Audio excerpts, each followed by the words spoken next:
राधे राधे। आप सबका स्वागत है मेरे चैनल में। आज हम होली के बारे में बात करेंगे। होलिका दहन में जो 3 मार्च को हुई है, कुछ लोगों ने 2 मार्च की रात को भी करी है। तो जो होलिका दहन में राख बाद में मिलती है वो बहुत ही पवित्र राख होती है। उसके कुछ उपाय हैं जो कि आपके जीवन को बदल देते हैं और होलिका की अग्नि में नकारात्मक जल के भस्म हो जाती है। और जो बचने वाली राख होती है उसमें कहते हैं माँ लक्ष्मी की कृपा होती है। होलिका दहन की रात और उसके बाद की राख को ज्योतिष और तंत्र शास्त्रों में बहुत ही शक्तिशाली माना जाता है। 2026 में जो होलिका दहन हुआ है, कुछ लोगों ने 2 मार्च को किया है, कुछ लोगों ने 3 मार्च को किया है और 4 मार्च को रंगों वाली होली मनाई जाएगी।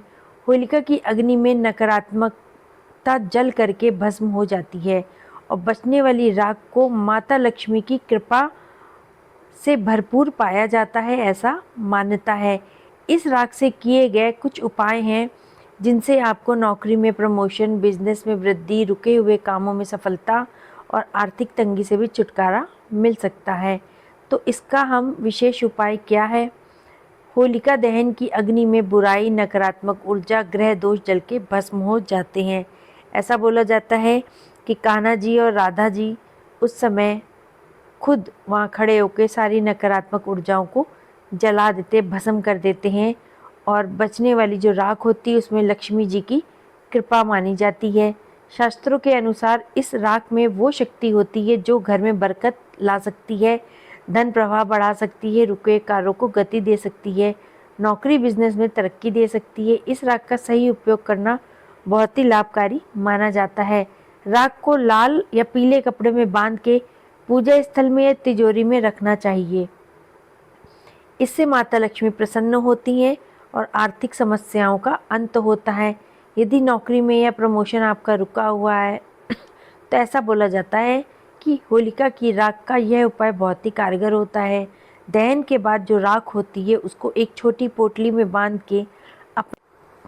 बांध करके अपने ऑफिस की डेस्क पे या फिर अपने बैग में रख लेना चाहिए और इसको हमेशा अपने साथ ही रखना चाहिए। इसको कभी ज़मीन में नहीं रखना चाहिए।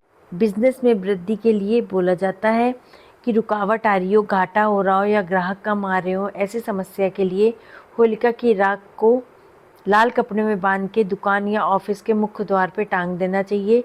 इससे बुरी नज़र और नकारात्मक ऊर्जा दूर हो जाती है।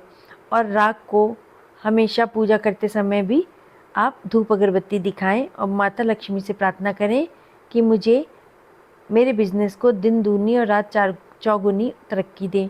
राख को कभी फेंकना नहीं चाहिए और ये हमेशा आपको बढ़ोतरी ही दिलाएगी। आर्थिक तंगी हो, कर्जे चढ़े हों तो उसके लिए भी आपको इस राख का उपाय ज़रूर करना चाहिए। होलिका की जो राख होती है उसको 7 छेद वाले सिक्के के साथ लाल कपड़ों में बांध के तिजोरी में या फिर अलमारी में रखें और रोज़ सुबेरे इसको हाथ में ले करके माँ लक्ष्मी से प्रार्थना करें कि कर्जों से मुक्ति मिले और पैसा आए, धन दान में वृद्धि हो, आमदनी बढ़े और घर से दरिद्रता दूर हो और धन स्थिरता प्राप्त हो। इस प्रकार से कुछ उपाय हैं, इनको करने से आपके जो भी दिक्कतें हैं दूर हो जाएंगी। बोला जाता है माता लक्ष्मी की कृपा पाने के लिए होलिका दहन की रात को हमें ये उपाय करना चाहिए। हमें करना क्या है कि राख को लाल कपड़े में बांध के माँ लक्ष्मी के सामने रख देना चाहिए और रोज़ सवेरे इसको हाथ में लेके माता रानी से प्रार्थना करनी चाहिए या फिर राख से तिलक लगाने या फिर घर के मुख्य द्वार पे इसको छिड़काव करें इसका, या फिर छोटी सी पोटली में बांध करके मुख्य द्वार पे टांग दें। ये उपाय आपके घर में सुख शांति लाएंगे। माता लक्ष्मी की कृपा आपके घर पे बनी रहेगी, आशीर्वाद उनका आपके घर और परिवार पे हमेशा बना रहेगा। अगर आपको चैनल पसंद आया हो तो लाइक, शेयर और सब्सक्राइब करिए।